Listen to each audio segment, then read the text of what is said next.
नमस्कार दोस्तों, मैं K M. Saini, lecturer department of mechanical production engineering, government Ramchandra Khetan polytechnic college Jaipur, आप सभी का स्वागत करता हूँ। आज हम मेटल फॉर्मिंग प्रोसेस की अगली कड़ी में बात करेंगे स्पेशल रोलिंग प्रोसेस की। तो पहला स्पेशल रोलिंग प्रोसेस है रोल फॉर्जिंग।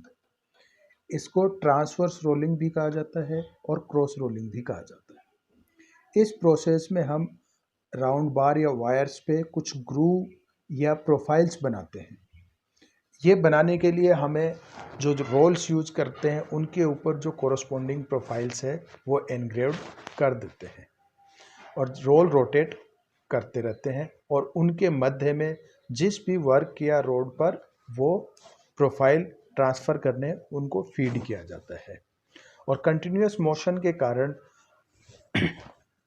जो रोल है उनकी जो ग्रूव्स हैं वो वर्क पर ट्रांसफ़र होते रहते हैं। इस प्रकार की जो रोलिंग है उससे हम राउंड या वर्क पर जो भी शेप बनाते हैं वो अच्छे से बन जाती है। रोल फॉर्जिंग का उपयोग टेपर्ड शाफ्ट बनाने में, छुरियां बनाने में, लीफ स्प्रिंग बनाने में और हस्त औजार बनाने में किया जाता है। जैसा कि हम घरों में देखते हैं कि जो टेबल नाइफ सेट होता है वो भी इस प्रोसेस से बनाया जाता है और बहुत सारे हैंड टूल्स जो हैं वो इस प्रोसेस से बनाए जाते हैं। और ये एक प्रोसेस है, ये प्रिलिमिनरी फॉर्जिंग प्रोसेस के रूप में भी काम में आता है। इस प्रोसेस को करने के बाद में बहुत सारे फॉर्जिंग ऑपरेशंस करके और बहुत सारे आर्टिकल्स भी बनाए जाते हैं, इसलिए ये एक इम्पोर्टेंट प्रोसेस है। यहाँ ये बेसिकली तो फॉर्जिंग ऑपरेशन है, लेकिन यहाँ जो रोल्स के थ्रू फॉर्जिंग कर रहे हैं इसलिए हम इसको स्पेशल रोलिंग प्रोसेसेस में स्टडी कर रहे हैं। दूसरा जो स्पेशल रोलिंग प्रोसेस है वो है screw rolling process. Screw rolling process जो रोल फॉर्जिंग प्रोसेस है उसके समान ही प्रोसेस है और इस प्रोसेस के द्वारा बॉल बेयरिंग की जो बॉल्स हैं वो बनाई जाती हैं। सामान्यतः इसमें दो इंटरसेक्टिंग एक्सिस पर जो दो रोल लगे रहते हैं और वो कंटिन्यूसली रोटेट करते रहते हैं और इन रोल्स पे ग्रूव्स बने हुए होते हैं।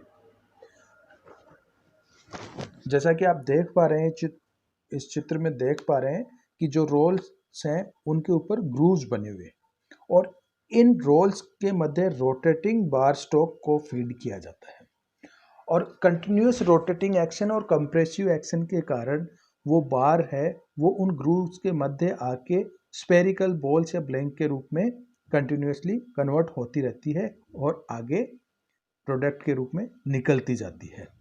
तो ये कंटिन्यूस प्रोसेस है और मास प्रोडक्शन प्रोसेस है जिसके द्वारा बॉल बेयरिंग का प्रोडक्शन किया जाता है और ये इनिशियल लेवल पे सेमी फिनिश्ड बॉल बनाता है। इन बॉल्स का फर्दर ग्राइंडिंग और फर्दर फिनिशिंग ऑपरेशन करके बॉल बेयरिंग बनाने में यूज किया जाता है। अगला जो इम्पोर्टेंट प्रोसेस है वो है थ्रेड रोलिंग। ये बहुत ही इम्पोर्टेंट प्रोसेस है। Thread rolling cold forming process है जिसके द्वारा राउंड बार पर टेपर्ड या स्ट्रेट थ्रेड्स बनाई जाती हैं। इस प्रकार जो थ्रेड्स बनाई जाती हैं वो बहुत ही मजबूत होती हैं और ये एक मास प्रोडक्शन मेथड है। जैसे कि आप चित्र में देख पा रहे हैं कि ये जो रेसिप्रोकेटिंग डाइज है इस पे ग्रूव्स बने हुए हैं। जिस प्रकार की थ्रेड्स अपने को बनानी है उस प्रकार के ग्रूव्स इस पे बने हुए होते हैं और वर्क को कंटिन्यूसली इनके मध्य फीड किया जाता है और रेसिप्रोकेटिंग डाई अपने एक स्ट्रोक में कंप्लीट थ्रेड बना देती है, जिस कारण से ये एक मास प्रोडक्शन प्रोसेस है। और थ्रेड रोलिंग के लिए हम दो तरह की डाइयों का यूज करते हैं, सिलेंड्रिकल डाइस और फ्लैट डाइस। फ्लैट डाइस का यूज अपने रेसिप्रोकेटिंग मोशन के साथ में करते हैं जिसके द्वारा एक्सटर्नल सरफेसेस पे भी एक्सटर्नल थ्रेड्स बनाने का ये प्रोसेस है जिसमें रेसिप्रोकेटिंग डाइज यूज की जाती हैं। जैसा कि आप देख पा रहे हैं कि इसमें जो डाइज हैं वो रेसिप्रोकेट कर रही हैं और इनके बीच में जो ब्लैंक है उन पे ये कंटिन्यूसली फोर्स अप्लाई कर रही है, जिसकी वजह से इनके ऊपर थ्रेड्स एनग्रेव्ड हो जाती हैं। इस प्रकार जो थ्रेड्स बनती हैं वो बहुत मजबूत बनती हैं। और दूसरी प्रकार की जो डाइज हैं वो है सिलेंड्रिकल डाइज। इस प्रकार की डाइज के द्वारा हम एक्सटर्नल सरफेस पे थ्रेड बनाते हैं। इसमें रोटेटिंग सिलेंड्रिकल डाइज होती हैं, इनके मध्य में वर्क को फीड किया जाता है और वर्क रेस्ट के द्वारा उसको सपोर्ट किया जाता है, जिससे कि उस पर थ्रेड बनती है। इस प्रकार से जो थ्रेड बनती हैं उनके बहुत सारे एडवांटेज हैं, जिनमें एक बहुत बड़ा एडवांटेज है कि इनकी स्ट्रेंथ बहुत अच्छी होती है, क्योंकि ये पूरा का पूरा प्रोसेस कोल्ड वर्किंग प्रोसेस है, जिस कारण से कि इनकी जो थ्रेड्स हैं उनकी एज सरफेस हार्डनिंग हो जाती है, तो जिससे वो कि मजबूत हो जाती हैं। और दूसरा एडवांटेज ये है कि इस प्रकार जो थ्रेड बनाई जाती है उनमें किसी प्रकार का स्क्रैप नहीं प्रोड्यूस होता है, क्योंकि थ्रेड जो है वो फोर्ज की जाती हैं, फॉर्म की जाती हैं। और मशीनिंग में जब अपने थ्रेड्स बनाते हैं तो उनमें चिप्स के रूप में स्क्रैप निकलता है और स्ट्रेंथ कम होती है, थ्रेड की स्ट्रेंथ कम हो जाती है।